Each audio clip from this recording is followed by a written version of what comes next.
Alright, what's Pyre of Heroes do? Sack a creature, search your library for a creature that shares creature type, and increase. Oh no, this requires too much setup. I'm not doing this garbage. Finn the Fangbearer. Ooh! This is an enabler for some sort of poison strategy. Let's see. Carter's Vicious Return. You can sack a creature, each player discards, return a creature card. Maybe. Weathered Runestone? No, not a chance. Okay, so we have some good cards. Way Down is great. Feed the Serpent is very great. Let's see what else is here.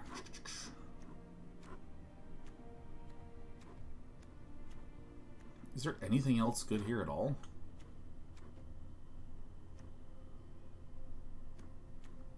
Finn's kind of fun because you can like end the game with it. But I actually think I'm going to go with just the Feed the Serpent. I actually think that instant speed exile. It's fucking ridiculous, man. We're keeping it. This one is essentially a slow reanimation spell, so I don't really want that. All right, Harold. That Herald seems very, very good. Saw It Coming is also terrific, right? Just a very flexible counterspell when you have a lot of foretellers. Cole the Forge Master is infinite recursion with a creature. That actually is probably going to be very sick, but I mean, I like Harold. It's just a basic bear. Alright, what else do we got here? We have a Skull Raid, which is pretty nice. Don't know what my second color is going to be. Cinderheart Giant seems pretty good. This guy's actually ridiculous. Whenever a non-token creature dies, so it was enchanted or equipped, return to its owner's hand. Yeah, that's very sick. I like Herald because it doesn't require any activation. The problem with Cole is that if Cole gets killed, I'm just like, ah, fuck. This, when it enters, I get to draw a card. So this seems like wildly better. Disgustingly, alarmingly better. Elven Bow. Ooh, I actually kind of like Elven Bow. But we have a Way Down, huh? Tome, oh, the runes. The runes! Runes! So, I mean, Way Down. Perfectly good. Perfectly good black card. Probably gonna mark it for now. Give a guy haste. I actually think this is a wheel. I think these are pretty nice. 3 mana for a 2/3 Reacher. Seems pretty nice. Seems pretty nice. But I'm just going to get the removal.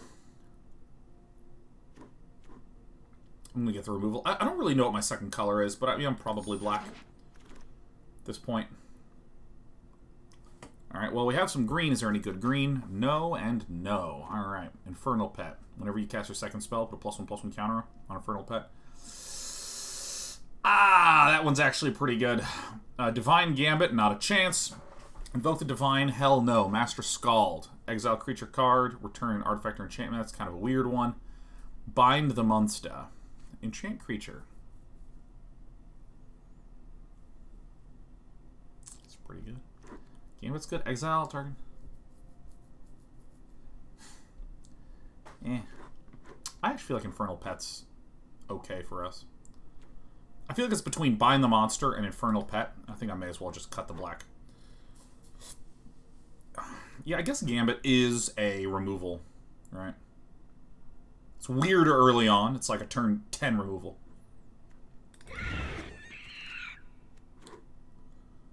Skemfar Elder Hall. Yeah, fuck yeah. But the one target creature you don't control gets -2/-2, create 2. Oh yeah, fuck yeah. This seems great for us.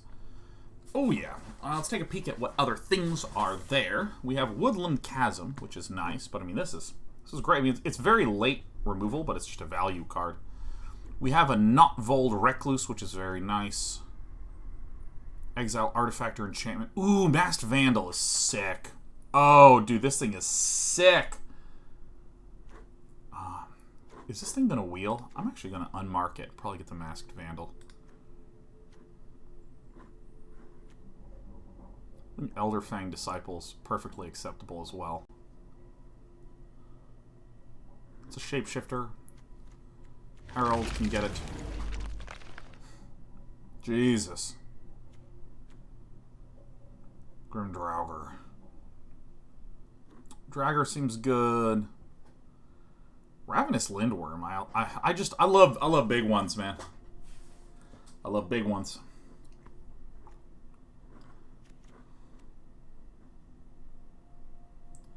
I think we're actually pretty solidly red, or excuse me, black green, pretty solidly Golgari. Don't this one seems nice to get Menace. I think that this one is just really nice, given how many. I'm gonna try this. So this is my intuition, and I could be straight up a dum-dum, and that's fine. I'd rather be a dum-dum. Holy shit! Fuck yeah, that's great. I kind of want this Elderfang Disciple, but like I think I'm gonna need to start thickening things. Oh, this is an Elf Cleric, so this can get picked up by Harold. I like this card a lot. What's Demonic Gifts? That's a nice little combat trick. I'm not really sure how to value stuff right now. I'm going to get the one that just seems to be raw. Scamfar Shadow Sage. 20 equals X life, where X is the greatest number of creatures you control that have a creature type in common. Alright, that seems very good. I actually think black-green is quite open. Oh, Dogged Pursuit. But I think Scamfar is going to be a little bit nicer. Dogged Pursuit is very nice. Not as good as the other one, the gifts.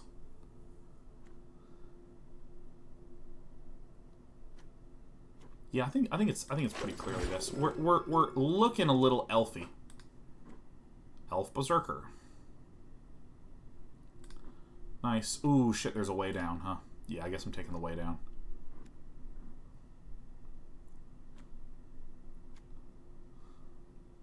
I don't know. Maybe I actually don't want the way downs as much because I'm going to be exiling a lot of stuff from the graveyard. I don't know. I think I want this. I'm feeling a little lower to the ground.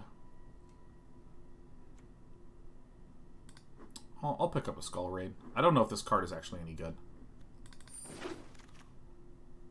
But I rated it highly, didn't I? Alright, probably one of these. Maybe, well, is that land coming back around? Tell me if that land is coming back around. Oh, shit.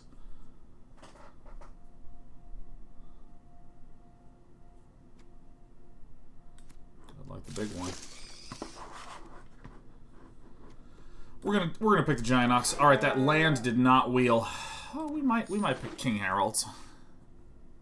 Okay, we're splashing white. Alright, well, here's Kaya the Inexorable, huh?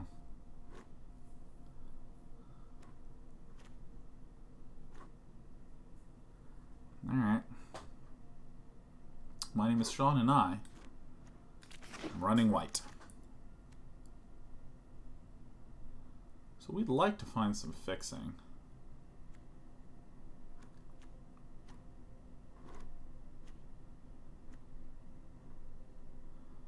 This pack is terrible. What's this one do? Garful Kennel Master. I think I'm just going to pick up the Village Rites.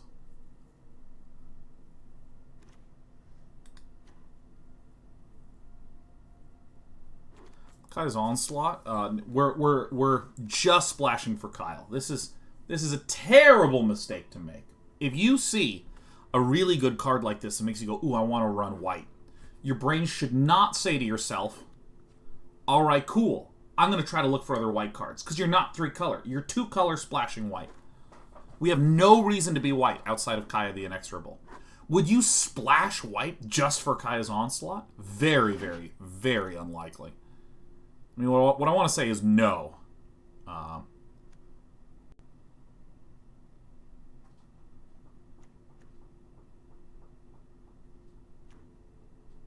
I think this one will wheel, and I want this one, huh? But your green isn't that good yet. My green's actually pretty nice. I got Herald. Again, Band of Xander, we're not like, would you abandon a whole color just to get Kaya's Onslaught? Like, almost certainly. Not. Almost certainly not. What do we do here? Shepherd of the Cosmos. No.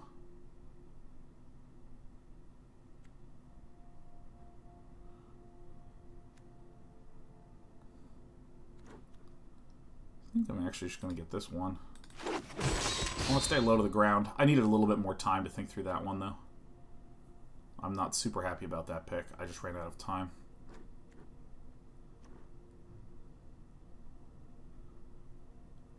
Kind of wanted to raise the Draugr too, but I went with the Elf at the last second. We had a good amount of Elfie pals. We have Narfi. I'm not going to cast Narfi. Yeah, like again, I'm not gonna go into white to get this.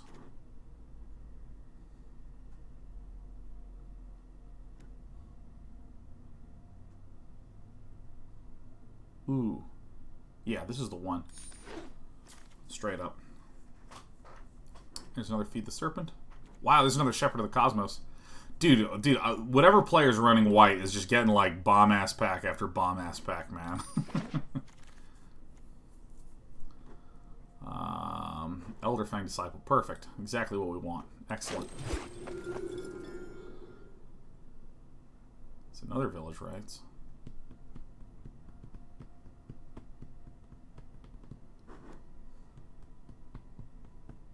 Probably Wither Crown.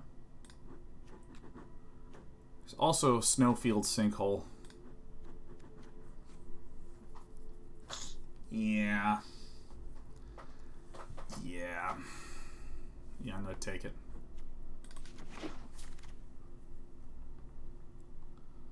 Black is open.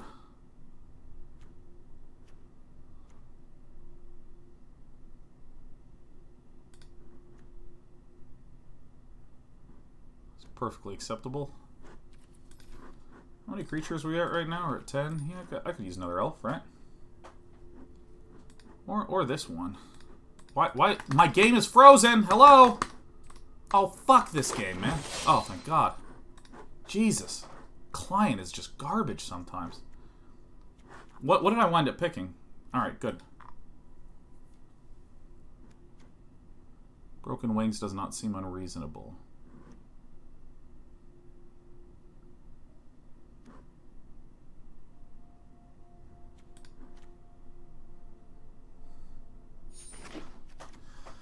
Oh, I always undervalue those runes, don't I? I actually think it's okay to run a way down right now. I think. Maybe I only want one way down. Yeah, I should probably get this zombie. Dogged Pursuit. Fuck yeah. Ooh, the Raise the Draugr wheel. Okay. Okay.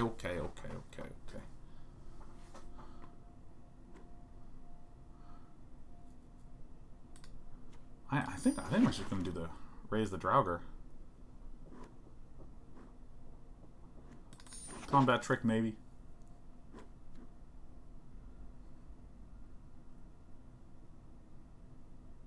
Sure.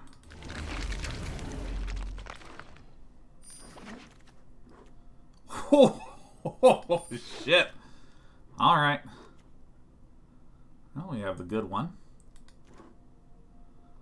We have another Finn that we don't care that much about. Yeah, I mean, I think this is good. Like, we're removal elves. That's what we are. Removal elves with lots and lots of options. So the big thing that we're looking for is fixing to get Kaya. I think we're probably going to run both our Village Rites. If we're low enough to the ground, too, like I would also like some more cheap thingies.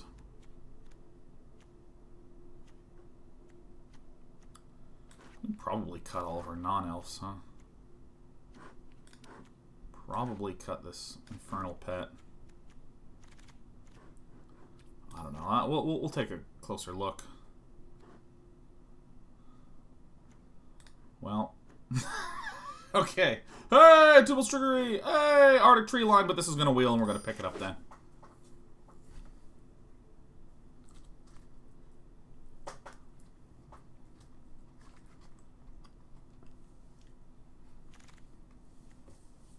Wow, that's a lot of fins.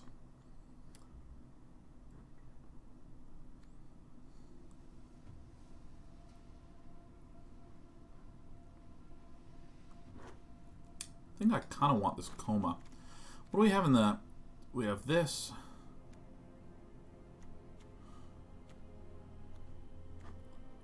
I I think I just want Coma's Faithful.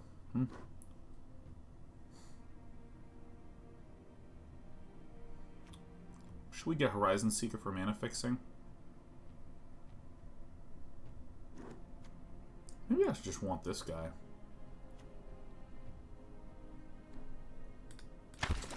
Maybe I should just want the Fen as a good defensive one. Oh, yeah. Oh, yeah, that's good shit. The Jar Glade Warden. That's really good.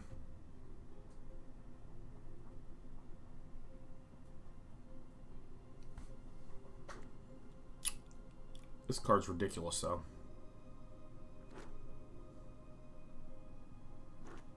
I gotta run way cheaper. Go way down the line. It's Blizzard Brawl. Another way down. I keep convincing myself to pass way downs.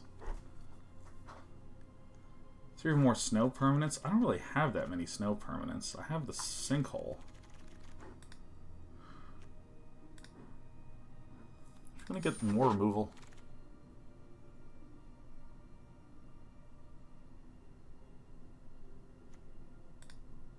I think the Troll is very good. I don't know if we're ever gonna consistently get there with it.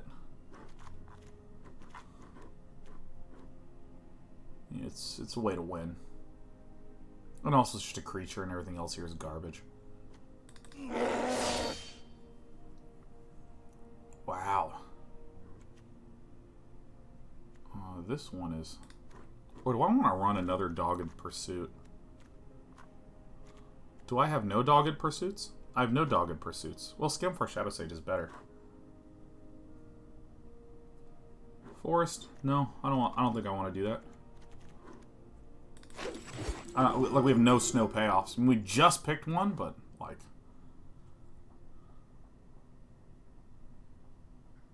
Just get sacrificed.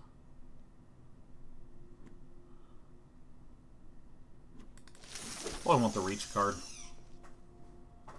Wow, no shit. Look at that. More fins, huh?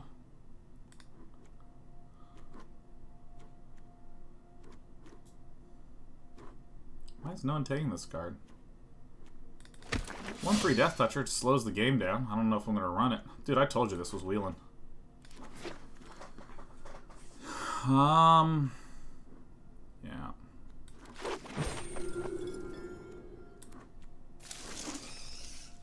Boy, do we have some good shit.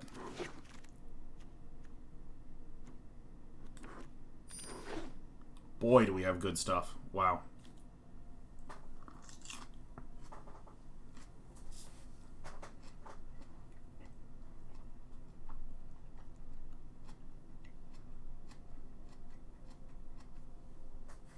Yeah, I think the Packmate is a terrific card. I remember... Oh, really? I might run it, but, you know, might not. Alright, let's run everything we're not 100% certain on.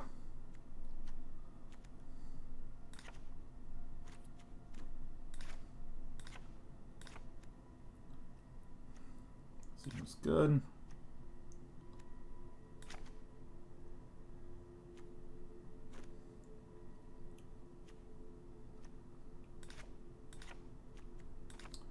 Probably cut all of these because again, I'm not 100% certain on all of these.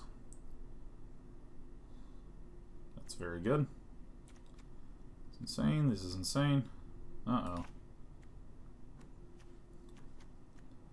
I have learned that the 4 mana spot is where I have a lot of stuff.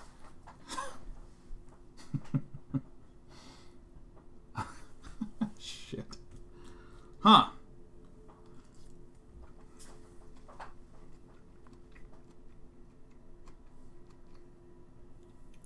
My mana looks great, though.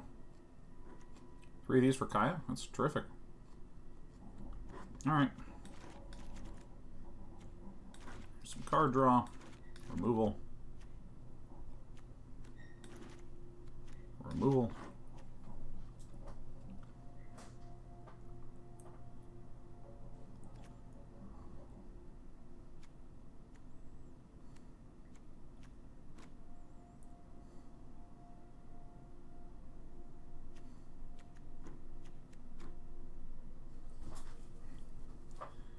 You know, we do have 5, 6, 7 removal cards. Like, if I stack these together like this, it's like a lot of stuff. I probably don't need to run Village Rites. I have a Skull Raid. I have a Sarl's Packmate.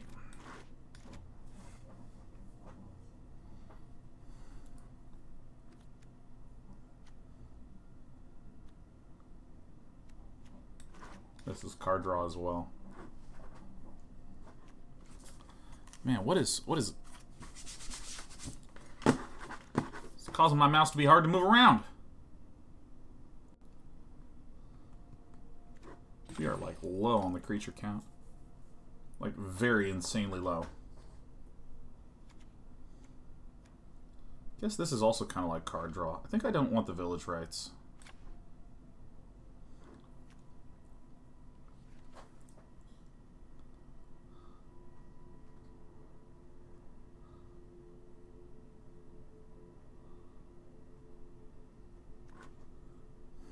Elf, Warrior, or Tyvar?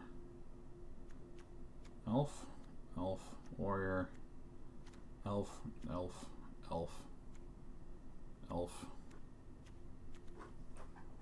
It's top 5, huh? Damn. Who's your Splashing Plains? Yeah, we got Kaya. 3 sources for 1. That's the number. 3 white sources is what you want. So we have 1 white, 2 white, 3 white.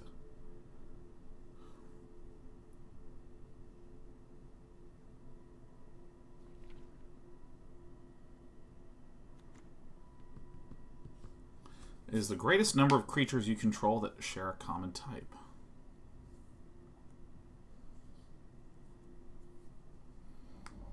If I go like elf crazy, this could be like 5 damage out of the blue.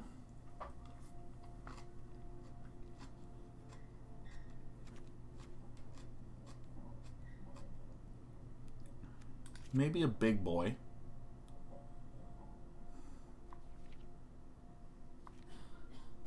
I can't tell if I'm trying to speed up or if I'm trying to slow down. I think speed up is the play. You actually have a good amount of damage. Not Vold.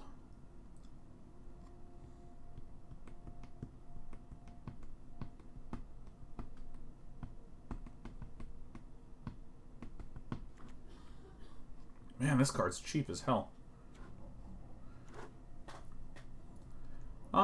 What are we doing here?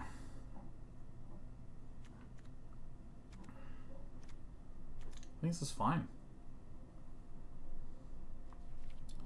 Is there anyone I'm devastated to not be running? Well, I don't need the Broken Wings because I literally have like infinite removal. Not Vold Recluse I like because it has reach, but we have a lot of other reachers. It also does a ton of damage. Snakeskin Veil is one that I'm kind of on the fence on, but I mean, look, we have 14 creatures. That is like not terribly many creatures. We have the way to recur with this. We can recur with this. Should I actually cut the way down? Because we have 5, 6 removals. I think I'm cutting this. Ah, shit.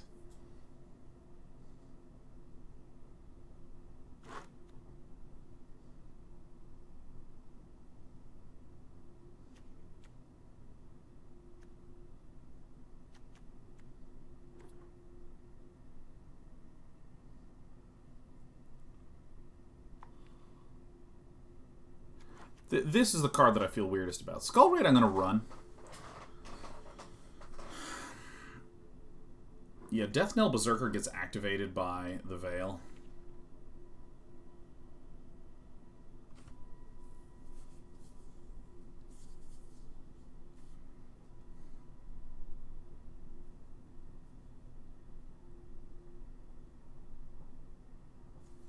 You know, I'm going to cut this and put this in, right? It's kind of the same idea, right?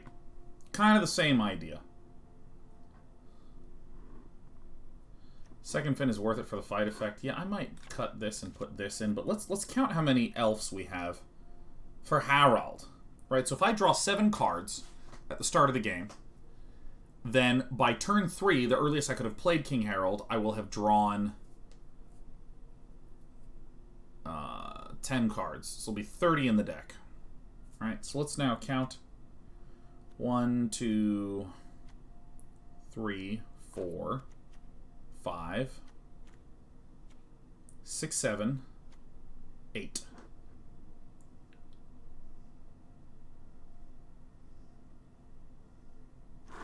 Oh wait, this hits that, doesn't it? So this is the same. So this is 1, 2, 3, 4, 5, 6, 7, 8, 9, 10. Okay, so that's good. We can actually make this game go on for quite a while. And I think our mana is perfect. Woo! Good job! Oh, yeah.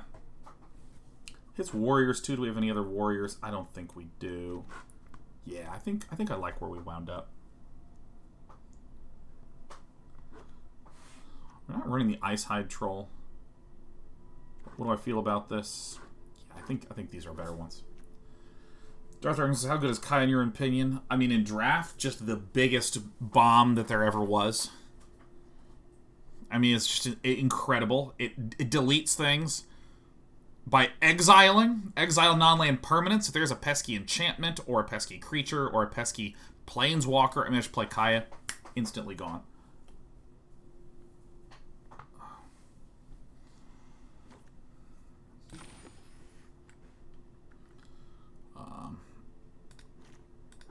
All right.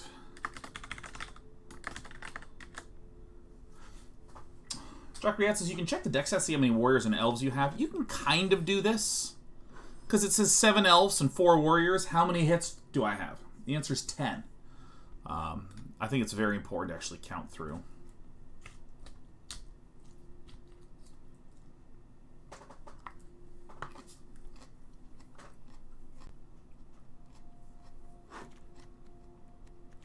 I have 2 shapeshifters, huh? So this is 1, 2, 3, 4, 5, 6, 7, 8, 9, 10. Yeah, 10. Because, like, one of the warriors is Harold, one of the elves is Harold, both shapeshifters are elves. I think it's hard to do the math and just count one at a time.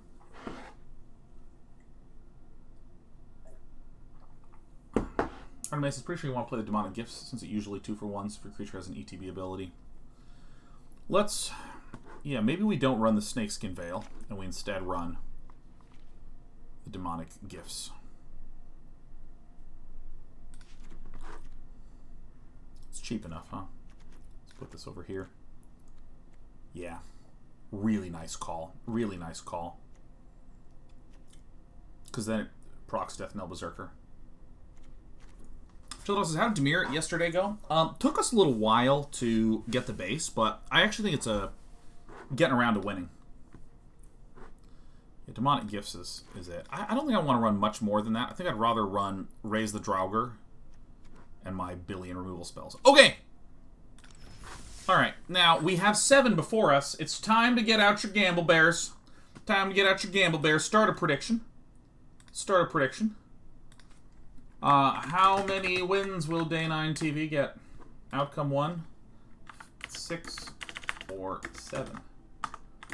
5 or less. You have 1 minute. Bet all your points. You get 2 options with predictions, and that's it.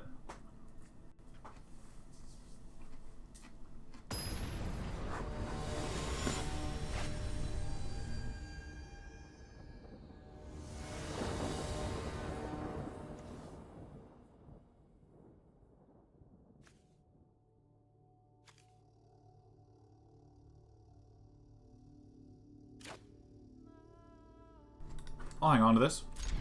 I'll hang on to this. Over or under? Man, 6 or 7 wins or 5 or less. Right? I think this is a good deck. I would put this at 5. We're against Twigs to 90. Twigs to the hot spot. Demonic Gifts is also excellent with Elderfang Disciple. Great last second suggestion. Who suggested the last second Demonic Gifts.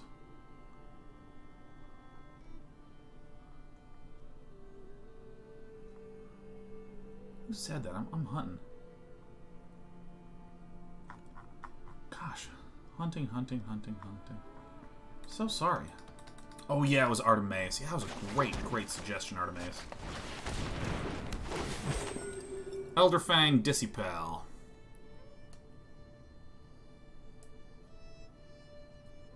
Ulticare says 5 in the money, but not quite there yet. Amaranth Man says, I need more points. Yeah, get these points! The points here work exactly like the stock market. They have absolutely no tie to anything at all in the real world, even a little bit. But you want to get more of it, so you can get more of it. You understand?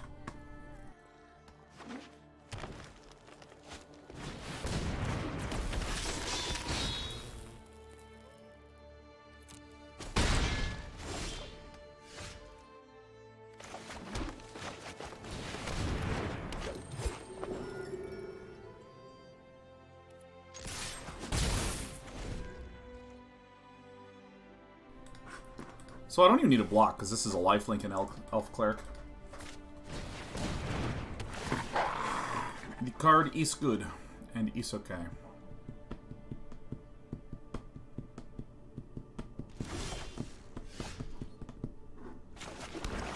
I'm just going to keep playing some Schem Farce. I mean, this is very straightforward, just loses X life. Boom. Take 3 damage. Man, if we just bank a land... Whoa! Oh! Overlay? Is the overlay not on? It should be on. Yeah, it should be on. Can everyone see the cardboard live overlay alright? Alright, lots of stuff is getting foretold. Alright, good, it's working. Just swelling, baby.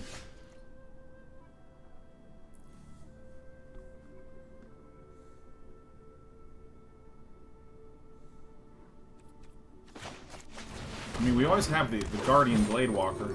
Loses X life. We always have this, like, you know, Guardian Glade Walker into Demonic Gifts nonsense.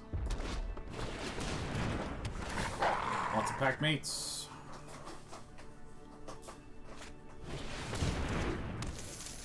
It's all fine. All the time. Big bada boom. Okay. Well, I mean, I have Kaya. So we're just gonna play very, very defensively from here on out. How many white swords we put in? We put in 3. 3 is like the number for when you're splashing for a single cost of another color. But I'd note, for instance, if there was this, if I had a 1 mana, 1 white spell, I simply shouldn't splash. If I have a 2 mana with 1 white spell, that's still a little questionable. The reason that 3 is a number that comes up a lot when you're trying to splash for a big bomb, the reason for that is that like 3 and an expensive 1-coster, it comes from these sort of like converging to where you can actually cast this consistently. 2 mana cards you typically want to cast on turn 2. Why on earth would you ever do this? So let's just do a really basic move here, huh? Great. Good. Very good.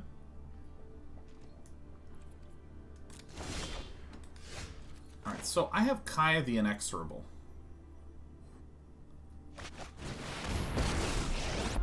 Blocks, blocks, blocks. Yeah. Kill this. Super simple. Super duper simple. Just continue to block.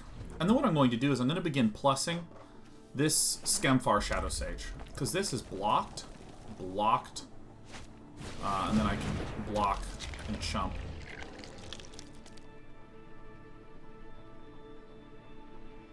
And again, even if Twigs to 90 starts to smash down a whole bunch of removal spells and kill off Kaya, Kaya has already exiled this and picked off the other removal spell, so it's right around a 2 for 2.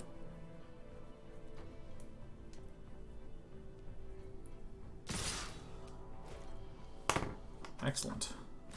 Block. Block.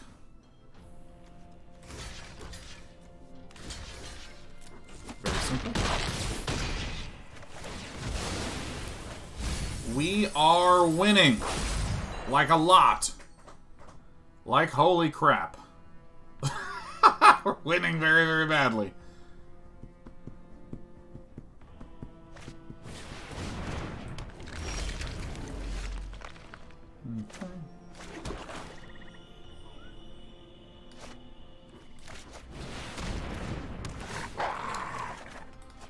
Okay. I'll just take another one of these.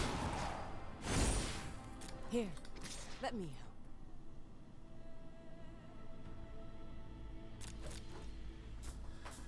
help. Alright. Ninja Ginger 8 says, you can smell those channel points already. Ooh, feels good. Feels very good. Yeah, Twigs to 90. Is this T90? Is this T90 official from Age of Empires? I don't know for sure. Let me just crickety, crickety, crackety, crackety. Pat Dynasty, can someone explain the foretell mechanic for me? Sure. You spend 2 mana to foretell a card that has the foretell mechanic on it. It resolves. And then, it goes into exile. You can then, on a later turn, play it for its foretell cost. So, for instance, Sarlof's Packmate, I could foretell for 2 mana, so it's now in exile. And then, not this turn, but a later turn, I can cast it for 1 and a green. Really fun. It's kind of like lets you play a turn or 4-cost card on turn 3, or like tuck something away by paying the mana now.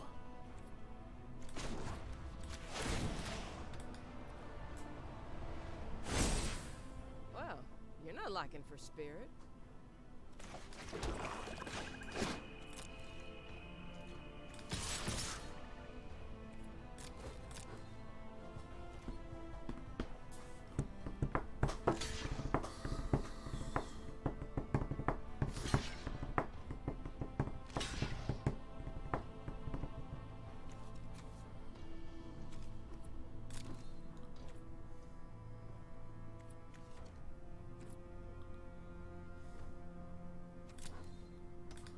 No reason to waste the card.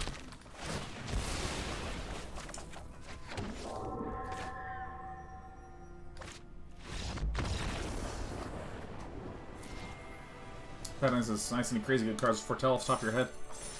Saw it coming. Foretell for 2, and then counter any spell later for 2. Very nice little card.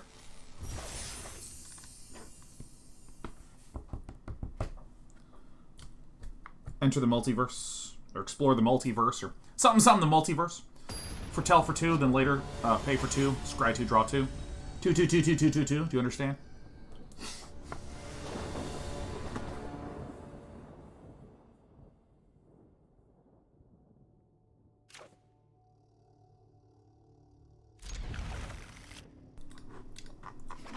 Oh my god, Childos gifting us 5.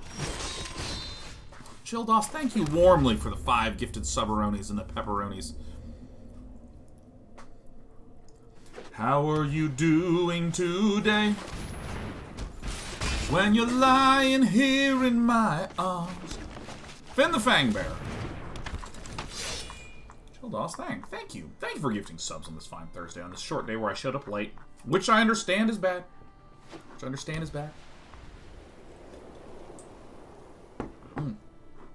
Blue says, I'm starting Hollow Knight after seeing you play it on YouTube, and while I love it, I kind of suck at it. Yeah, I feel you there. I got lost at times. Do you think all games should have difficulty levels so anyone can enjoy it? I want to stay in that wonderful universe. Yeah, I have a pretty... It makes a spirit? I mean, I feel like I eat that, huh?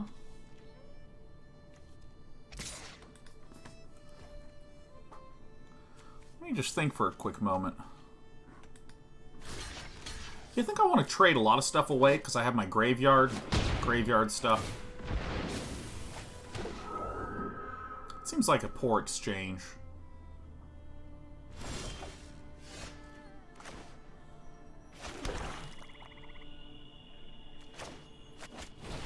Do this. Next turn, Guardian Gladewalker on the Death Knell Berserker. I think we'll be okay. Take a little bit of pain. Yeah, I have a pretty strong opinion on this. So, the idea of accessibility, which is the most overloaded term in all of gaming. Perfect.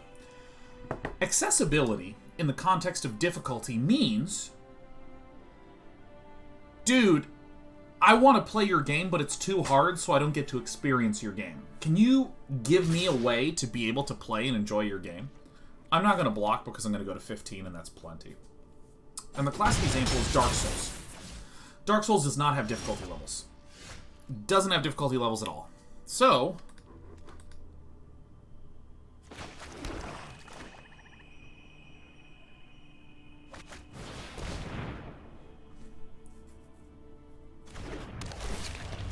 So there's people who are like, man, I wish that this game was easier so that I could actually enjoy the game.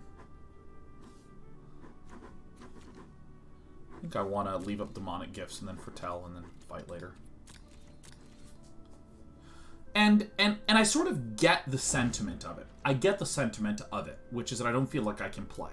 And there are difficulty levels that I actually, I kind of like. My favorite one is Celeste, where in Celeste, it's a platformer with really difficult platforming, and you can go to difficulty options, and you can actually slow the game down by 10%, or by 20, or by 25, or by 30. So you can actually just say, the game's happening too fast, I'm going to slow it down. And so that feels very one-to-one to me. But, the thing that is often not talked about in regards to accessibility options is the ways in which it can fucking ruin the entire fucking game. No!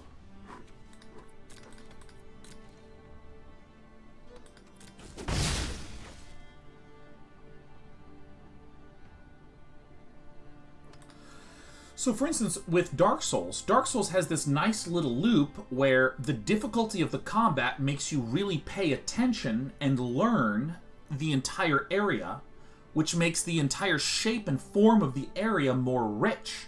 And because you're paying so much attention to this area, they can actually start to hide and tuck things away. I'm doing this a little bit slowly, but I think this is right.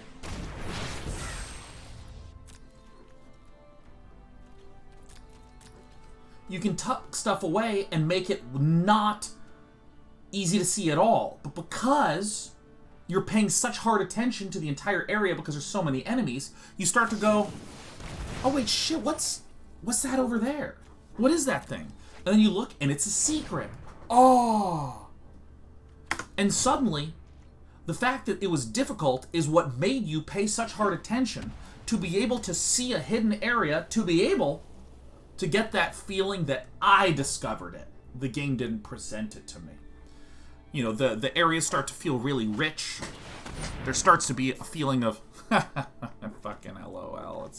It's this giant oxy guy, okay. What an oxymoron. Till your next turn, all damage that would be dealt to creatures you control is dealt to that creature instead. Okay.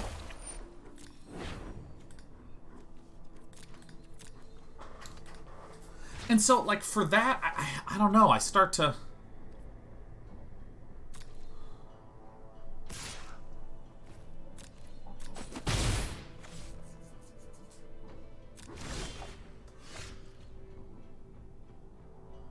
Great. Screw your hand. Carful Kennelmaster, alright. We're just going to pass some turns, because I think we'll win in the long run.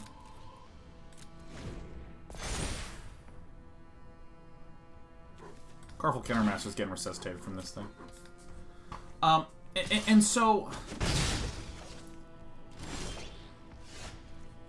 Ooh, I actually like Coma's Faithful quite a bit here.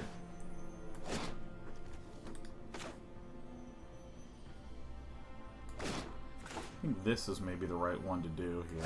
No, I guess it's like this.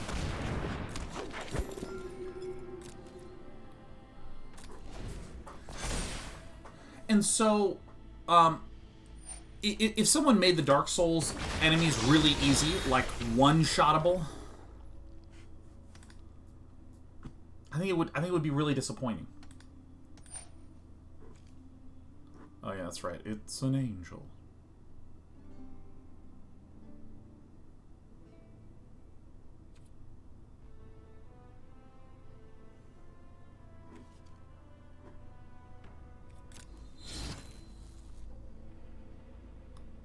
Yeah, so I don't know, when I see that sort of thing,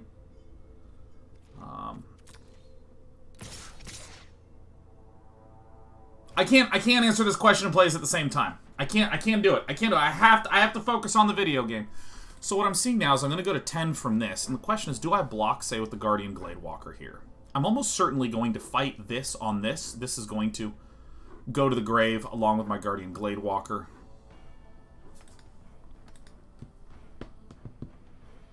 And after I've fought this,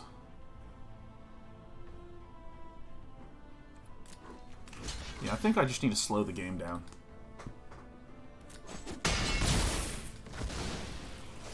We just have a lot of recursion right now.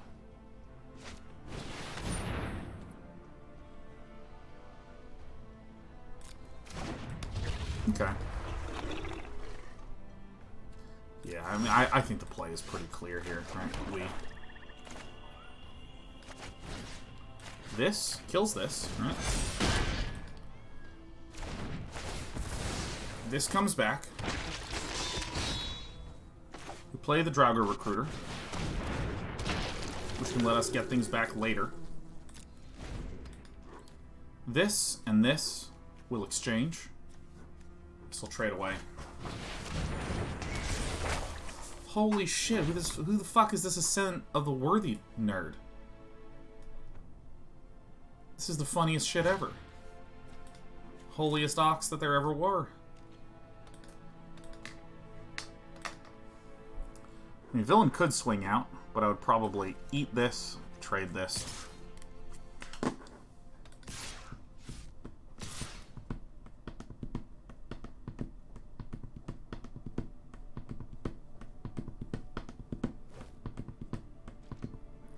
So I'm going to eat like this, do this. So this should kill the ox. This dies. I'm basically trading this for the ox.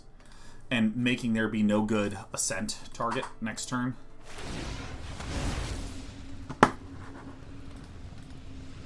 Anyone else hear Despy? No one did. Despy's 3 doors this way, man. That's the in-game cat meowing.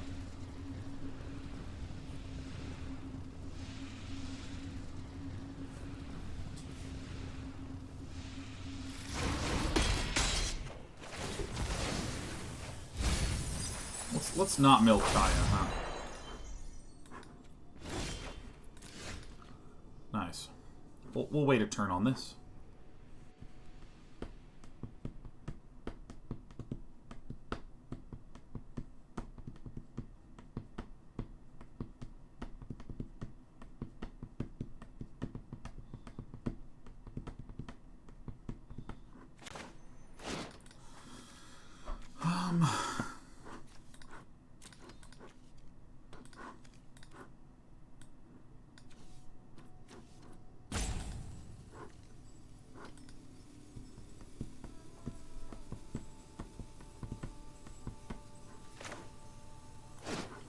Back in 2 turns, huh?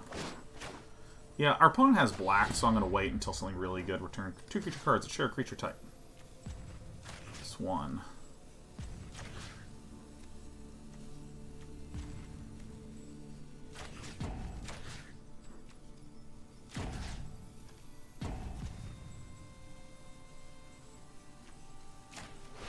Get the pricey ones, man. Oh shit, it tapped my mana wrong! Oh wait, no, it didn't. This can produce black mana. I was just about to be like, ah! I'm not blocking nothing with this next turn, right? Doesn't look like it. Okay.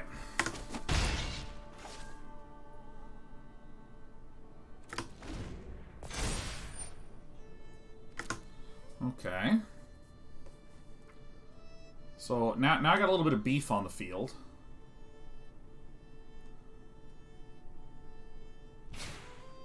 Oh, everything's getting directed to this one. Okay, okay, okay. And then we're going to talk about this difficulty level question in a moment.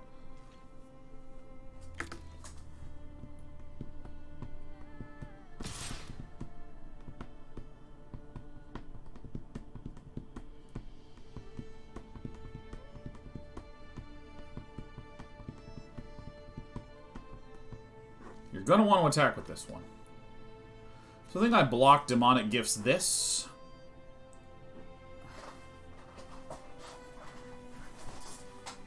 I think we're doing it. Yep. Great. So I've been looking for a way to delete this spirit comfortably. This is, I think, the best way to do it is I do this. And when I do this, this, and this, well, my thing will die, this thing will die, and I'll get another 2/2, and then I have a way to deal with this Death Touching bastard in a little bit. What's going on top, you butt?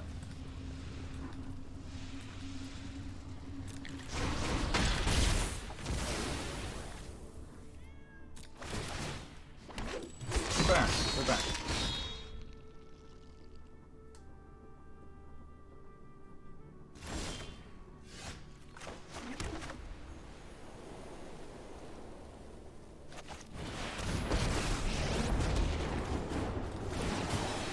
No indestructibility for you.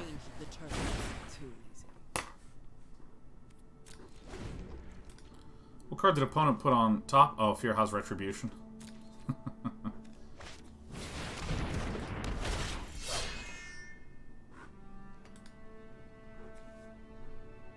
Alright, well that's an easy one to deal with.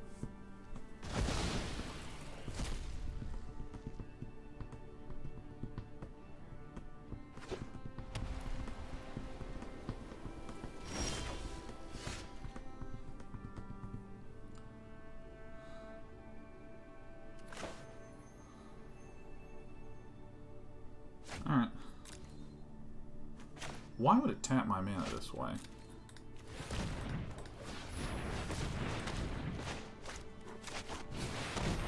Play the dog.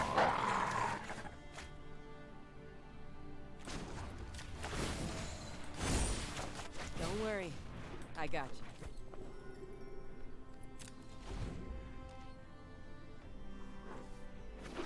you. Be a little pickle. We may very well have to just exile the last, which is okay. Which is okay.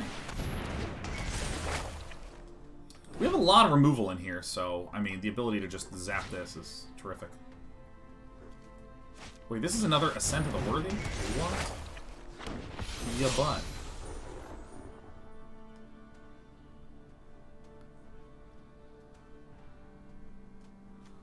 We can exile this. Huh.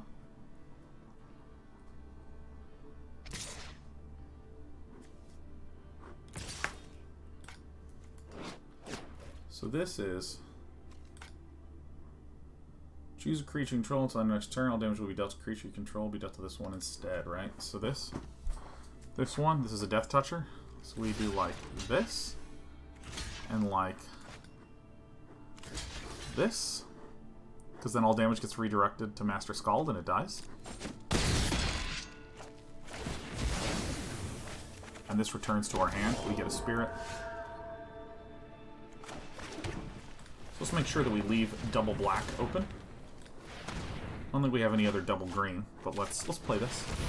See if we can get our exile spells. Nice. Creature was foretold, scry 2, huh?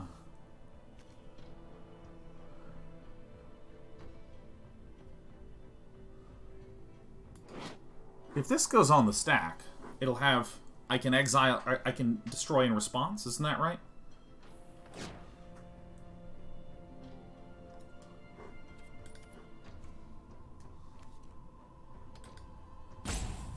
Before the trigger resolves...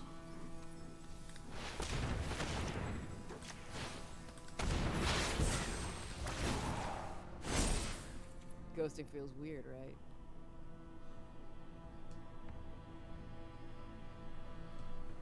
So, I can't remember this, right? Because this says tap, destroy target creature with power less than this creature's power. So if that goes on the stack, the number is 4. But then if I poison the cup to kill the angel, isn't its power 0, technically? Isn't that right? Because it's dead? Or am I wrong on that? It will remember the power? Yeah, shit. So I'm just going to do this on upkeep then.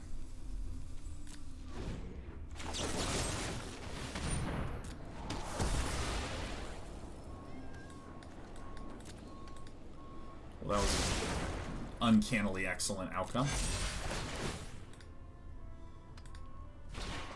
Firhaz does not a lot.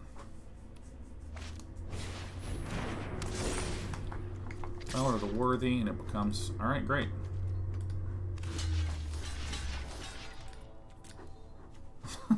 This is terrific.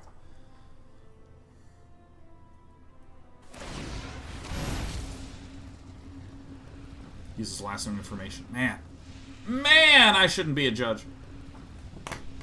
Oh my god, look. Uh-oh, we're getting Friar Sean hair. Perfect, I'd love to get another Sarl's Packmate. Kaya is gross. Highly gross. Nice. Pretentious, is any reason you didn't trade your 3-1 to Mildicardi Tutors? Depends on which turn you're referring to, but I'm trying to get my Seral's Packmate to die, because if I get my Seral's Packmate to die, it comes back to the hand, I make a 1-1, and then I can play Seral's Packmate and win a card. Or gain a card. Okay, I can make this point kind of briefly. Blue Wall is playing one of my favorite games of all time, Hollow Knight. I love Hollow Knight, but Hollow Knight is a challenging game. Sometimes you get lost. The whole point of the game is getting lost. The game is structured as a maze.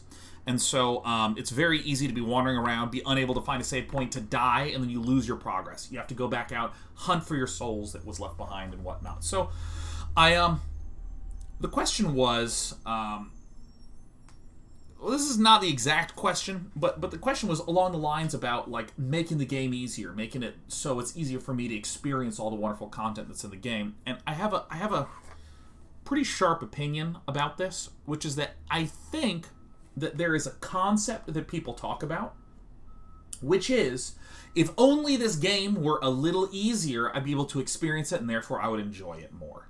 And the idea is almost that the experience is hidden behind a door, and stop making me lockpick the door, just open it so I can have the experience. But using this analogy, metaphor, whatever it is, if the point of the game is picking a locked door, and the point of it is the experience of trying to fiddle and break through, then if I hand you the key, what I've actually done is I've removed the gameplay experience from you. It's not the experience is on the other side of the door. The experience is trying to lockpick a door. This is kind of how I think about the Souls games,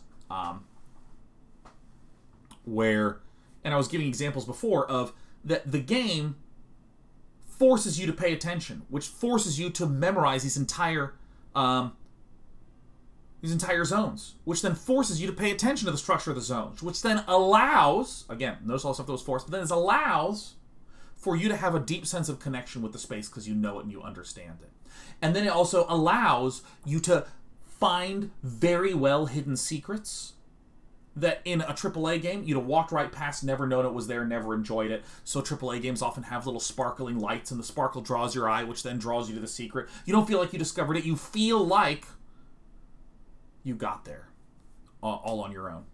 And so I feel like this experiential aspect of the game is so tied to the difficulty that I feel like it would get poisoned if you reduce the difficulty. Now, I'm reducing the game down to sort of one dimension because there's other sides to this, which is like, dude, I don't play any games for the difficulty. I play it for the story, the world, the art, the immersion. And so what you're saying is, or so what I might say is, no, just like, let me talk to every person, have every conversation, read every bit of lore, and not worry about the difficulty. Because I want to experience that part of it.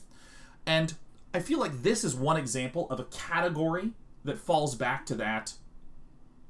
Stop giving me a locked door and making me pick it. Just give me the key so I can get to the experience. You know what I mean?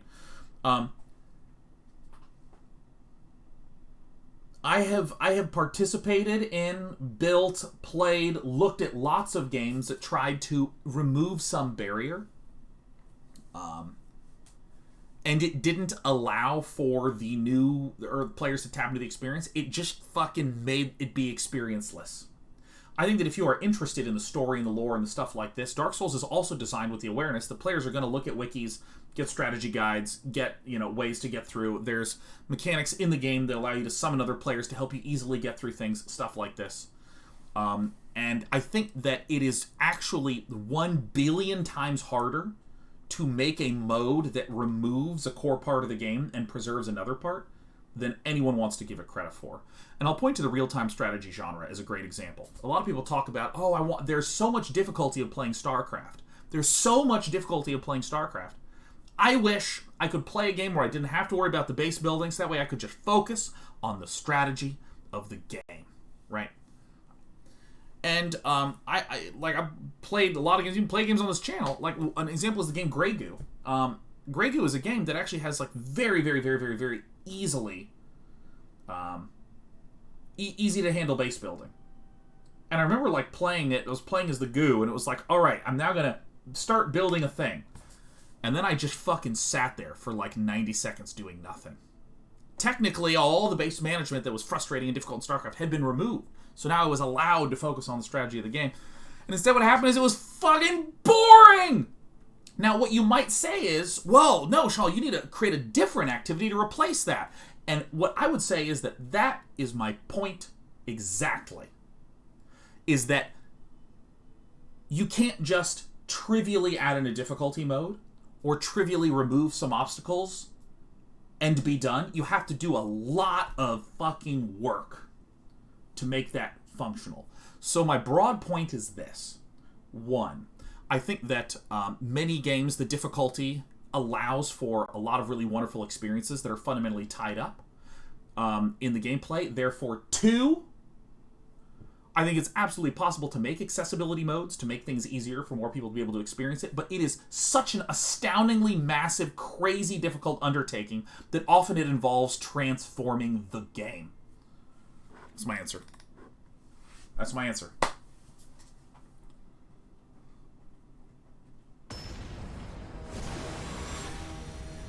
That's and I think that the second one is like the more important one, right? The first one is an observation that I think is just relatively trivially easy to understand. That well, that makes sense. That's true.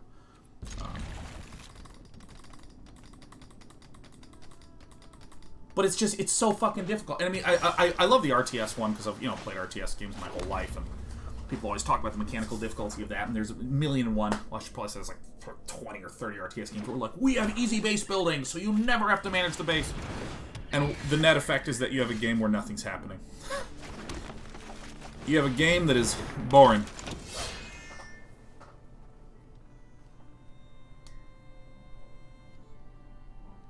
Discraft Pro says that shit is right there is why I come to this channel. And stay. Thanks, Discraft Pro. Hell yeah! I actually think I'm not gonna scry. Yeah, I'm gonna fucking chill, man. Alright, we are officially a slow this game down deck right now. This is officially what we is.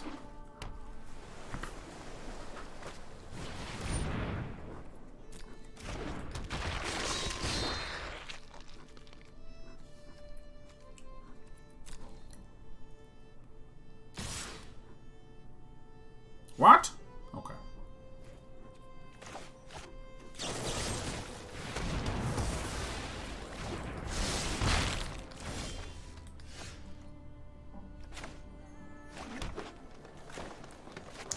I think that I am not in a hurry, so I'm going to heal for 1.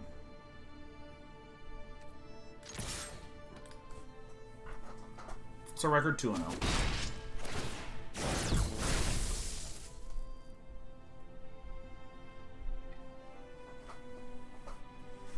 Yeah, and I mean, like, some comparisons I might make to what I'm talking about is like, dude, Sean, why are you making me step on a bunch of pads in DDR just to hear a song? What I would like is a game where the music just plays so I can experience the music. Again, it's just like...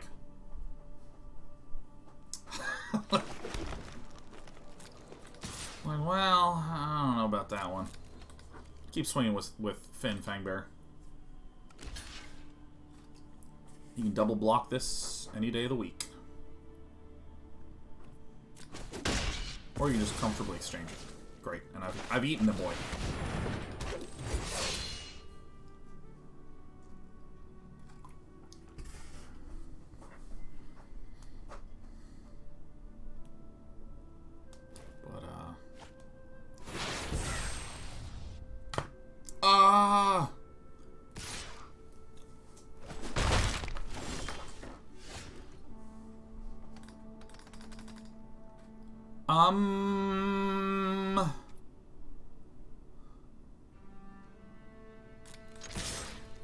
My name is Swingo Dingo.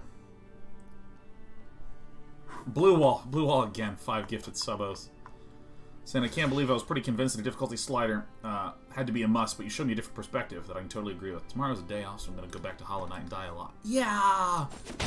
Hollow Knight deaths! Woohoo! We have more believers! I think what I'm going to do is I'm just going to exile whatever is cast next.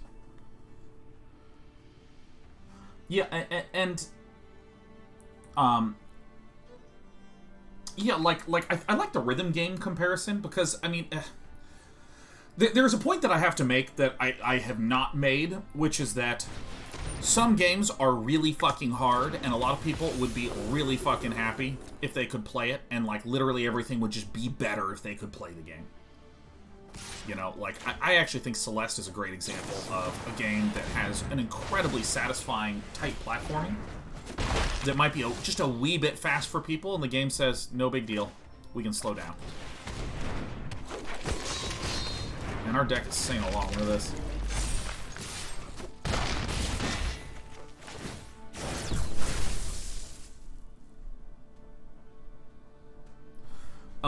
I mean, that's absolutely true. But I like the DDR comparison and like the just listening to music comparison because DDR has a very explicit I am a rhythm game mechanic. Like, if you want to play this, I am trying to get you to pay attention to, like, 1, 2, 3. Wait, 3, 2, 1. Wait, 1, 2, 3, 4. 1, 2, 3, 4. 1, 1, 3. You know, and it's just like you're getting in the zone, man. Like, that sort of stuff is fun. We have Liso. Is there any life linking here? Right. A lot of games have... I'm using DDR's rhythm game mechanic because Dawn of War says, I mean, DDR has a ton of difficulty options for each song. That's not what I'm talking about. That's not what I'm talking about. I'm not saying DDR doesn't have accessibility. I'm saying DDR is an explicit rhythm game mechanic where once you get into the rhythm, literally, once you get into that rhythm game, it's really fun to try to, like, get these combos.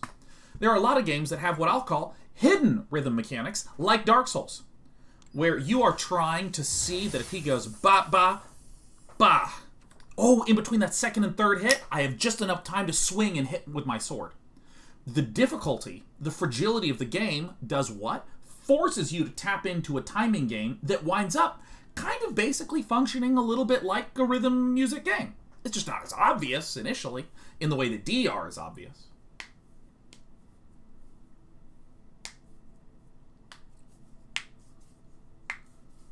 But if I have played games that try to take the Souls feel of combat, and they just make you have a ton of health and the enemies be relatively easy to kill, and I immediately don't give a shit about anyone's timings, any of the rhythm of battle. I don't care about it at all. Wow, this is a ridiculously good hand.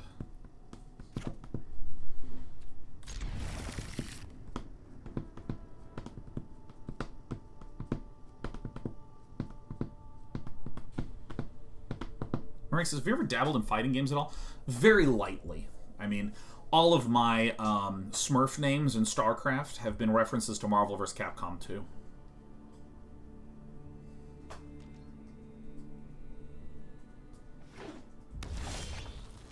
I think an example of a game that does not necessarily depend upon the difficulty in the same way is something like Doom. where, like, it's just so fun to be having, like, blaring, banging rock music. And you're just fucking annihilating the minions of hell. Oh, shit, it's so fucking great. Dude, oh, it's beautiful. And if you're good, it means, typically goodness in a shooter means that you are more likely to be hitting shit.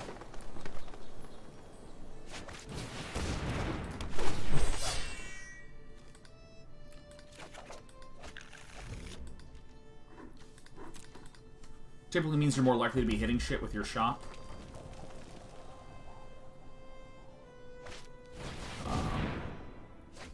So it's okay, right? It's okay to just say, like, okay, these enemies have less health. Because the weaker player hits 20% of their shots, the expert player hits 80% of their shots. So you make the health 20% as much. You know, like, these are...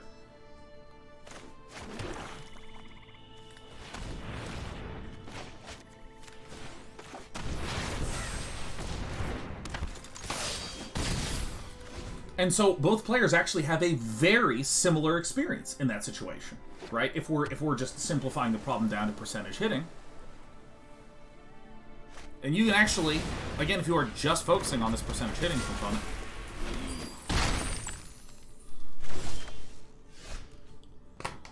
welp.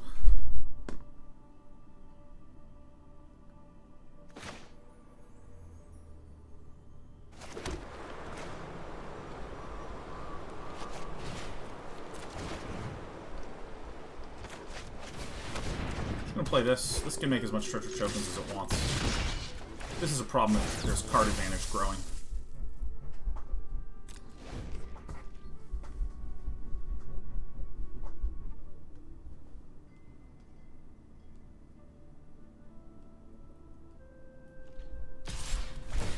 Yeah, so again, like, what the fuck is going on upstairs? Why don't... Oh my god.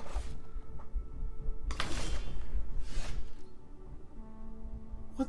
Do you hear this? What is going on? Could get countered, but that's fine. This has lifelink. What? You don't hear that? Innocent people are slaughtered. Oh, that's amazing that you don't hear that. That's fucking spectacular. I'm thrilled to hear that shit. Gee, this is the loudest thing. This is like the loudest thing ever. Anyways. So, owner of what's happening? Run ashore. The owner of target non-land permanent puts it on the top of their top or bottom of their library. Turn non-land permanent to its owner's hand. Okay, take action. Oh, okay, I see. Villain is about to die. Because if Goldspan Dragon comes out and hits this, then I struggle for Scamfar on this. I don't fight and I kill. Anyways.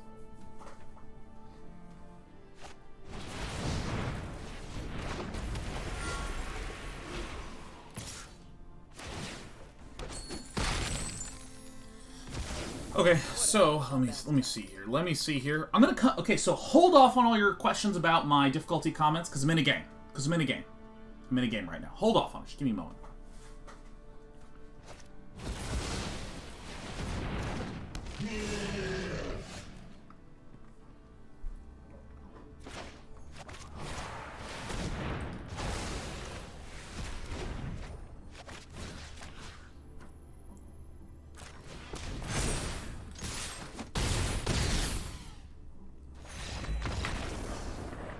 Okay. Again. I had two core points, right? One is we must observe that the difficulty of a game sometimes intrinsically causes certain experiences that are good.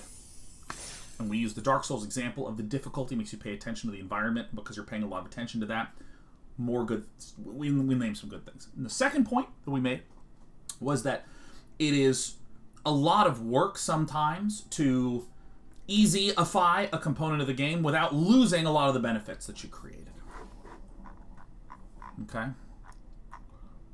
So let's see here. There's a...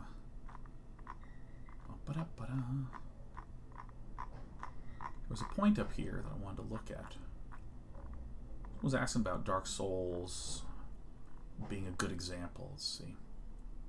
Mira Manning says, your point about Dark Souls, like games, that you found boring for being too easy. Isn't that tied to how good you are at Souls already? Yes, Dark Souls would be less interesting for you personally if it was also that easy, but that isn't true. Boring, I don't think is a word that I used. And I think that that's the... I think that's the important thing. I'm not going, oh, I need a challenge in order for me to feel alive, you know. But my point was instead that the if you lower the difficulty, that you lose out on material satisfactions that you might not have even realized are there.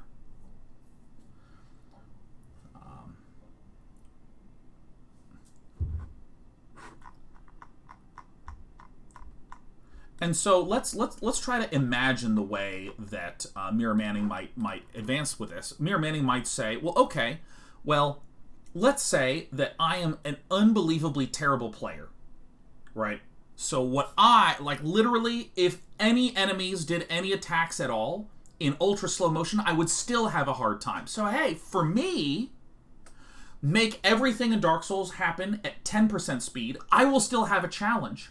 I'll still get the difficulty feeling that Sean is talking about. And then it'll force me to pay attention to the environment, force me to watch things really closely, and then I'll get all the same experience as you did. It's just that you get to play at 100% speed, I play at 10% speed. We're both having the same experience, right? I'm going to point again to my second point, which is it's really hard to do that properly. That's just a really hard thing to do, because what if you called one mode normal and the other mode easy? In current Dark Souls, there's one mode, normal. That's it. And if I really struggle, I have to really put it in a ton to the game. So I wind up with two divergences. I quit the game because I found it too hard, or I actually got good enough with the game and it fucking had a great experience with it. If you create an easy and a normal, you actually have some new modes. You have the normal people that have the positive great experience. You have the easy mode people that have the positive great experience. You have the people that tried normal, didn't really like it, and then maybe quit. Or worse, they go to easy. The game is easy, but it's way too easy, and they never get any of the fun at all. And that is the tricky pickle to come up with. And again, I'll restate that because I ramble a lot. The downside of having a Dark Souls easy mode is that someone sits down and says, ooh, I'm going to play this on easy.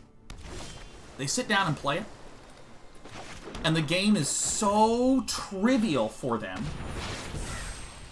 that they never even realize they're supposed to be memorizing the space. They never even realize that there's hidden secrets that they might notice if the game were more difficult for them.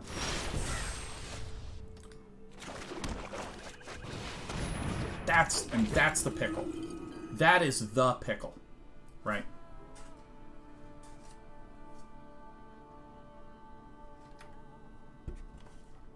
Oh, Air Daddy, I love this. Air Daddy's using this as an example. It says, I think your point is why using cheat codes and campaigns feels very hollow and unfulfilling. Yeah, this is a brilliant, brilliant, brilliant point. Well, I can cast nothing at all. Let's clear the board. My opponent can block here, or not. Then I'm going to play the Draugr Recruiter. And now I'm in a position where I can possibly pick something off and swing in protected. Yeah, cheat codes are a great example. Imagine a game that was not really that difficult, but maybe had a little bit of challenge. I think a great example is Tomb Raider. The 2013 Tomb Raider game. 2013 Tomb Raider game. Awesome. Lovely game. Absolutely loved it.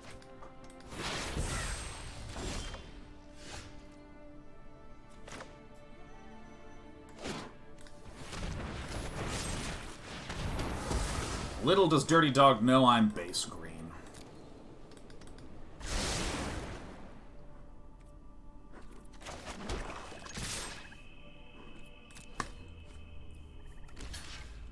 If you, like Tomb Raider, imagine if in Tomb Raider...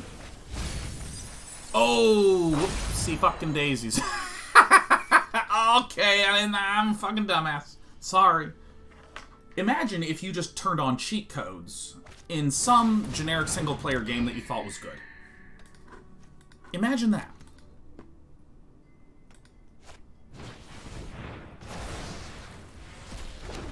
It's the bird of the day. Alright.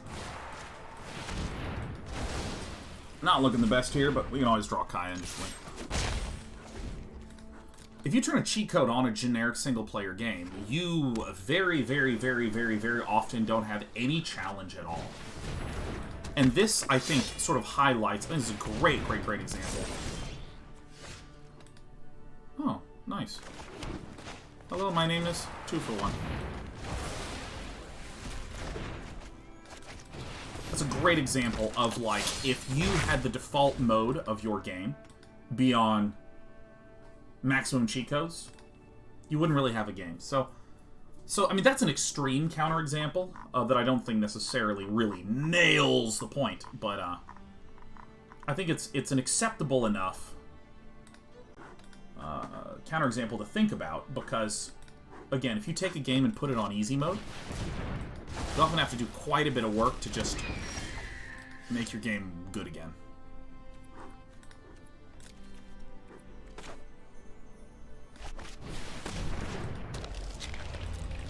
I'm playing this because I want to do the block up.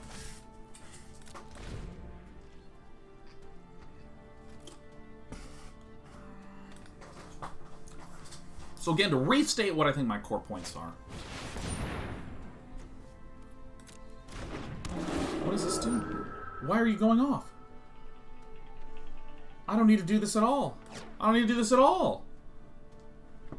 Search your library for a snowland card, reveal it, put it in your hand, and shuffle. Okay. Hey, this is... Hey, Sean, Chad, have you built a deck around Turgid yet? Yeah. That's up on my YouTube. It's, Rakdos Discard is what I called it. Ooh, this is a juicy one.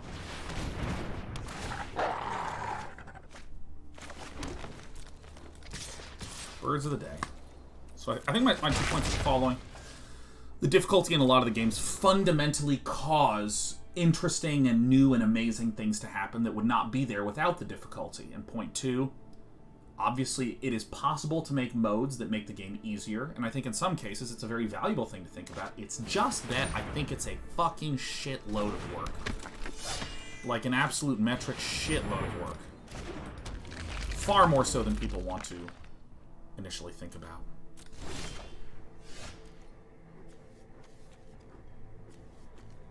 It's funny. So, Bird? Is Bird my number 1? Take 3 damage, because I have many birds.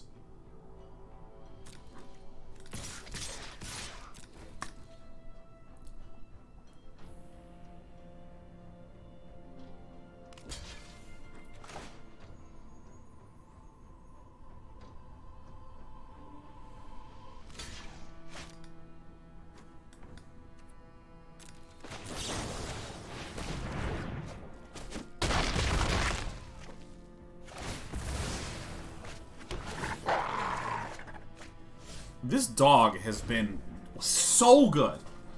This dog has been out of control.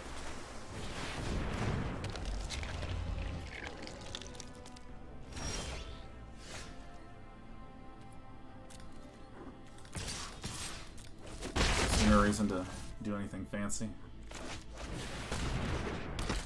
Harry Doshe says, dill pickles or no pickles at all? Pickle gang engagement is peak chat engagement. Harry Doshe, I don't like pickles. I like things that are pickled generally. Like I like kimchi a great deal. I love kimchi. Kimchi's incredible. There's a lot of like pickled radishes I think are good.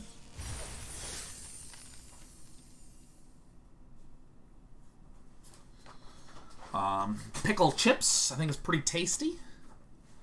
But pickles, I don't like pickles. Tryptophan says pickled carrots. I like pickled carrots.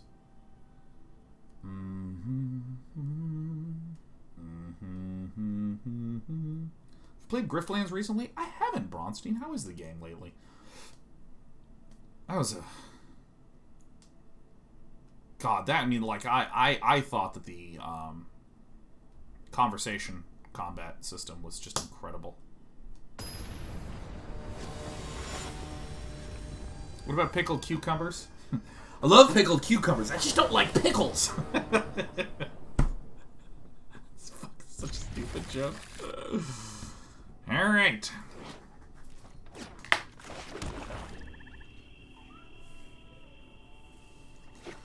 I mean, I think we backdoored our way into just an astoundingly good deck.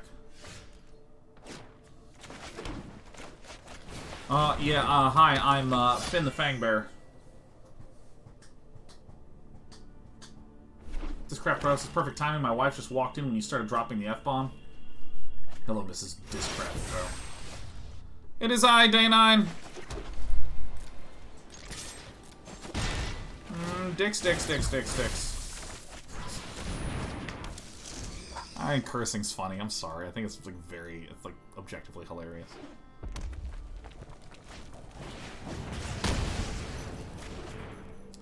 Is that really what you wish to do? Demon Bolt. Hey, what was the first pick of this draft?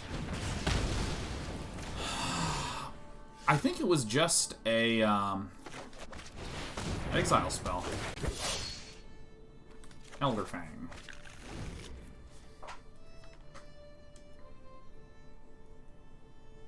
It was just a 4-mana removal card. It was great.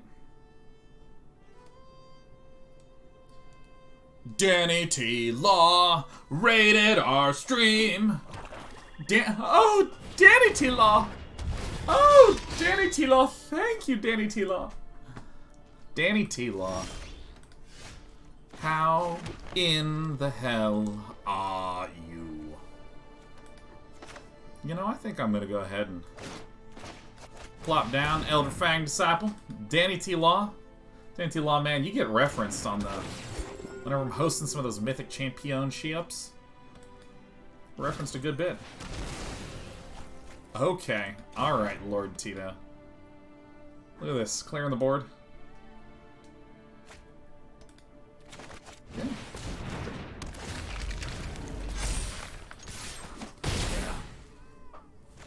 Probably because of the testing teams? Absolutely. That's exactly right, Danny T. Law. And you know who's not part of any testing teams? Me. I build, play, and think my own thoughts. Oh, you want me to just lose 1 life at the start of the turn?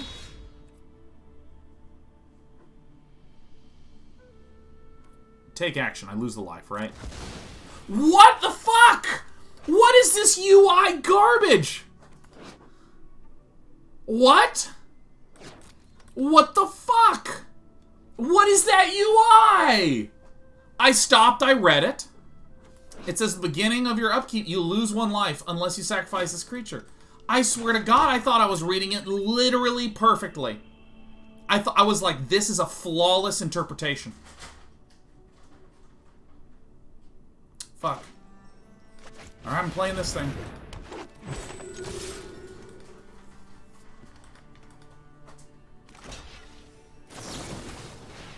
Gamered. Unless he means declining, I guess. You know, there are cards that give you choices, and it says, lose 3 life, discard a card. And I know what I'm clicking on. I mean, like, it's like the buttons are like, sure or nah. And I'm like, you're giving me 2 options. It's clear that one is... None is clear that one is yes and one is no.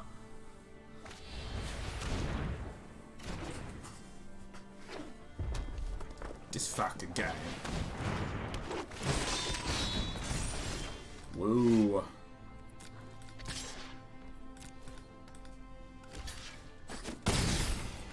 Look at me, I've done it. Oh, that's that creature? Oh, shit, I didn't... Oh, whoops, daisies. Well, I guess I can't believe I've done this.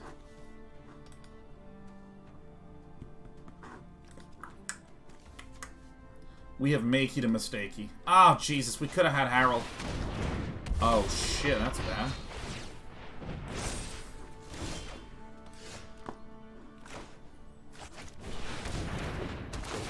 You lose. What does this say? Oh shit! I need to read more, man. I'm. This is terrible.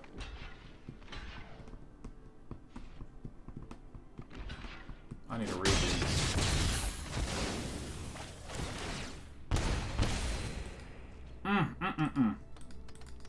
Man, Harold would be pretty good right now. I know, Pat Dine. This game, oh my god. We literally got interface owned. Like, I'm glad the client plays Magic. I can't tell a lie. I like the game of Magic. Magic is a fun one. But this, like, Magic the Gathering Arena client has so many things that, like, don't work properly on it. It's true agony. Alright. This kills that. Bang.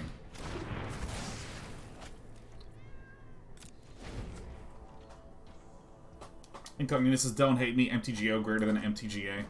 Well, in ways, MTGO, even though it looks like Microsoft Excel populated by clip art and also starring Magic the Gathering cards, like, it has a lot of functionality. I can watch games, for instance. One of the most basic things.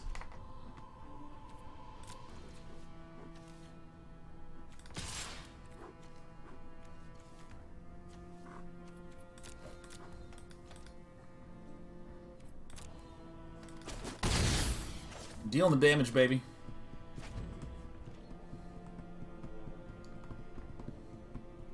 And you know, here's the thing. Here's the thing. Here's the thing. Here's the thing. I'll say it. Here it comes. Here's the thing.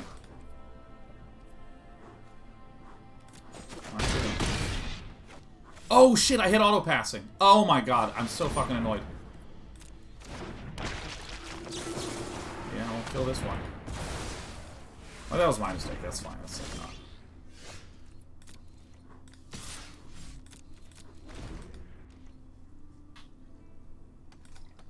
Like, there's another Tormentor's Helm? Shit. Okay, so that's a 4-3. A swing with both, huh, buddy? But yeah, there's been enough things that I take issue with. Still get to keep the 1-1. That feels good.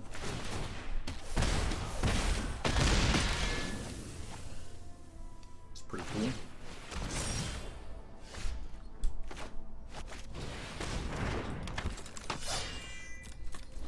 Let's just get a Kaya in the game. But yeah, like that one interface UI slip up where I looked, read, interpreted it, what I thought was reasonable. I took my time. I didn't click fast, and it just did the opposite thing. Though that is infuriating. Oh, yeah. I think the thing that kind of hoits me the most about that... The thing that hoits me the most about that whole occurrence is that it's like the 30th time this kind of thing has happened. I should stop complaining. Maybe they're working on it and everything's good.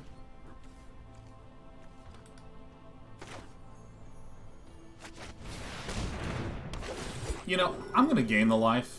I actually think we're in fine shape. Like, my opponent is spending card slots on Tormentor's Helm, so I think that if I just wait for my removal, wait for my Kaya, we're in good shape.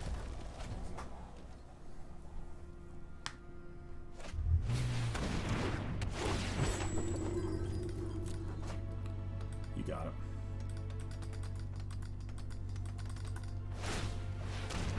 it. This is a good one, man. Whoa. You're such a big, tough Elder Fang disciple. Whoa.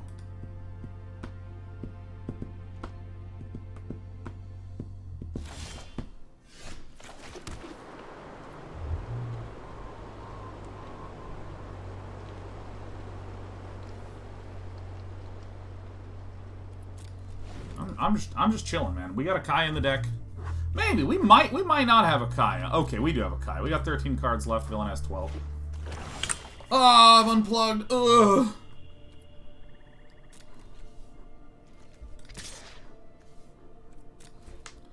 Sending in Finn. Fin Fang. Oh, dang. Perfect.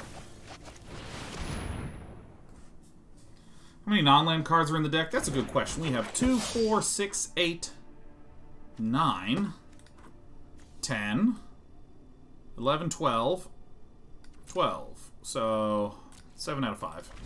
Or 7 out of 12. Ugh.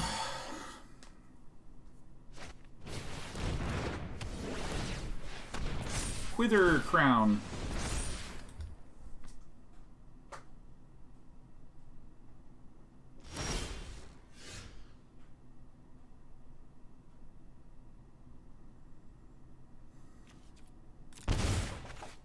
Okay.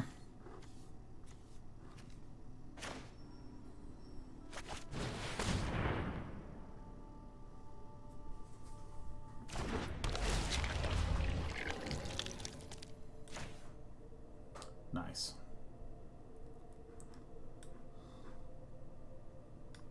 Spider. Dude, I'm not gonna lie, like, I did find it very challenging to figure out what button I needed to click in order to keep this guy alive. And my logic was, what makes sense? Alright, let's do the other one.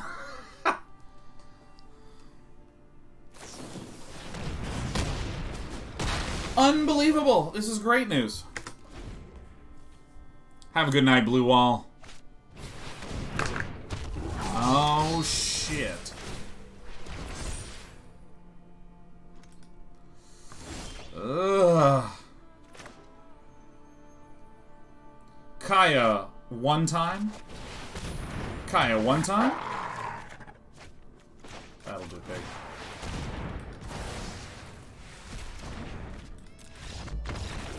Woo, not even gonna wait a turn. Alright, who said that Sean was gonna go 7 wins? Who said that? Let's... Alright, here we go. We're going back to the predictions. We're going back. Uh-oh. Choose a prediction outcome. Oh, choose outcome. 6 or 7. Complete prediction. I thought we had a pretty good deck.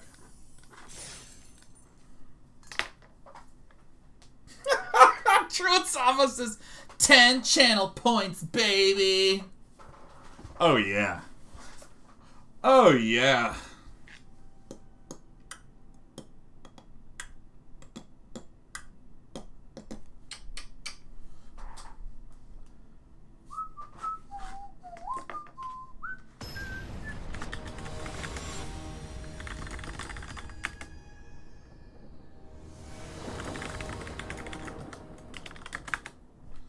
All right.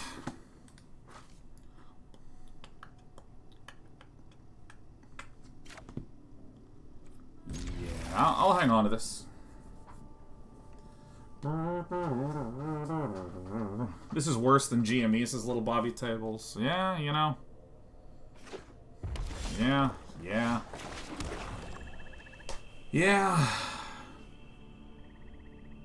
Yeah, I don't know.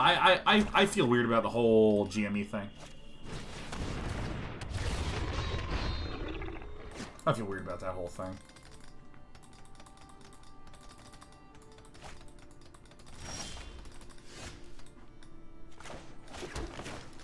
Feel weird about it because on one hand, boy, does it feel good to feel like you're sticking it to a bastard. You know? Feels good. It feels genuinely righteous. Oh, there were some short sellers. Oh. A bunch of the degenerate gamblers in Wall Street lost money. Oh! Yes. But I think a lot of people, like a lot of just casual investors, lost a lot of money.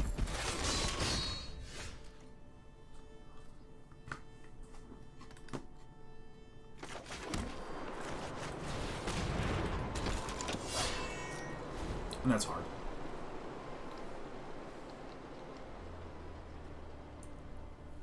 I think that the biggest problem that I think your average bear feels is just that there's something wrong with the system. You know what I mean? Okay, so we have a number of ways that we can win this here video game here.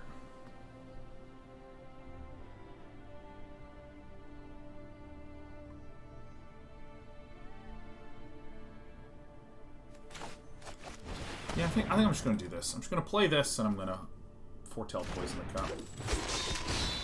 Because here's my logic. Villain has 2 cards in hand and is struggling. This board is very mediocre. So Cootie Monster, if Cootie Monster goes land, finally play a 3-drop, Skull Raid will just annihilate a bunch of stuff.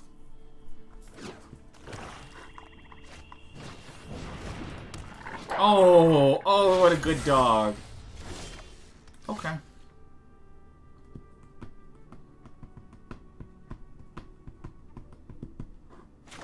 Alright, let's Skull Raid here. Let's just get this one out. This is so nice to pick off one and then to draw one. Ooh, and we get a Frostbite. Oh, yeah. Ooh. Rainy Turtle says, Sean, I just want to say I got to be with my long-distance girlfriend for a week, and one of the best moments we had was me introducing you to her. We laid in bed, ate pistachios, and watched you before bed. Both were just relaxing, laughing at your shenanigans. Generally had an amazing night. Thanks for help making my trip to her a great visit. Even though now she refers to you as her internet boyfriend. Keep it up, Sean. You're awesome. Yeah. Makes me happy to hear, Rainy Turtle. Makes me happy to hear. I watch a lot of random YouTube and Twitch bullshit with Brett. It's like really nice. It's a really nice bonding experience. Whenever a Berserker attacks his turn, you draw a card and you lose 1 life. Holy shit, this card is fucking out of control, man. I mean, that's ridiculous.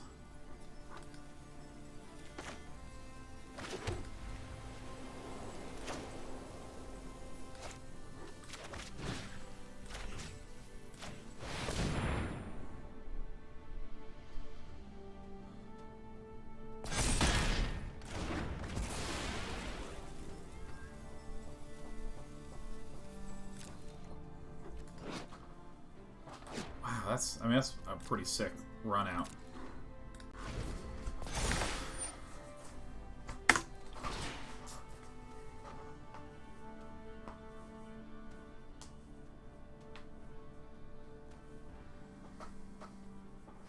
All right, so we're pretty sure the Cootie Monster is going to be swinging in. So here comes 3 cards. All right, bam, bam, bam. So there's 1, 2, 3. Really, really nice play from Cootie Monster.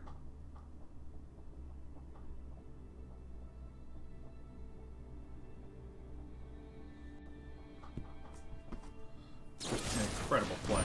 Poison the Cup. You got it. That resolves.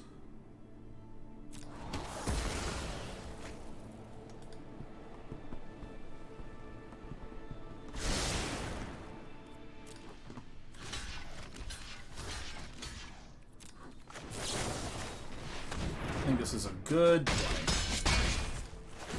Not an astounding and amazing play, but lets me bink my opponent a little bit here. Right after they've drawn a pile of cards. Oh, raise the Draugr. Nice. That'll be useful later on.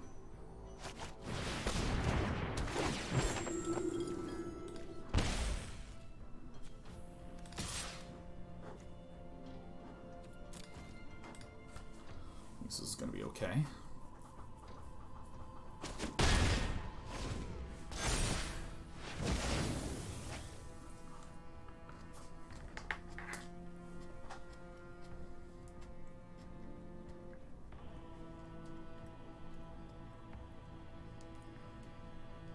This is a dramatic Game 7 against Cootie Monster. Me want Cootie. Yeah, Draco Maritimus. Man, I don't even remember reviewing this card. I presume I said it was garbage, but I've been seeing this get picked up a lot. Oh! Oh! Oh, this is the other one. I thought my opponent also had the Blood Sky Massacre. And there's like so many Berserkers.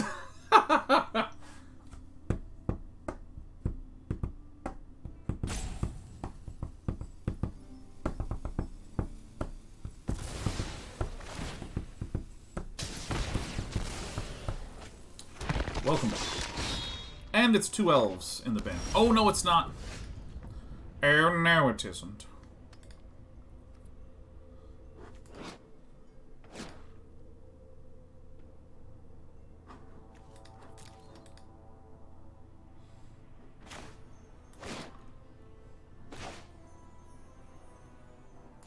Raise the Dragger kind of sucks to lose, but you know, what can you do? I think I'd rather just have the big boy out.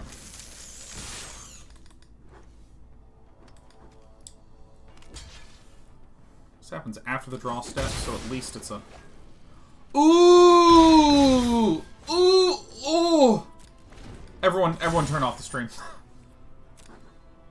Boop, boop. Nice. Joe Lock 314. Good to see you, man. Welcome back.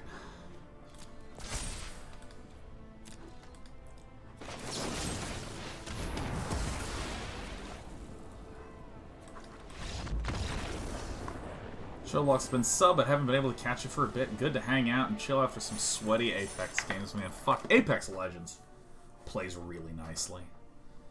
I think Apex Legend is the best of the Battle Royales, just straight up, man.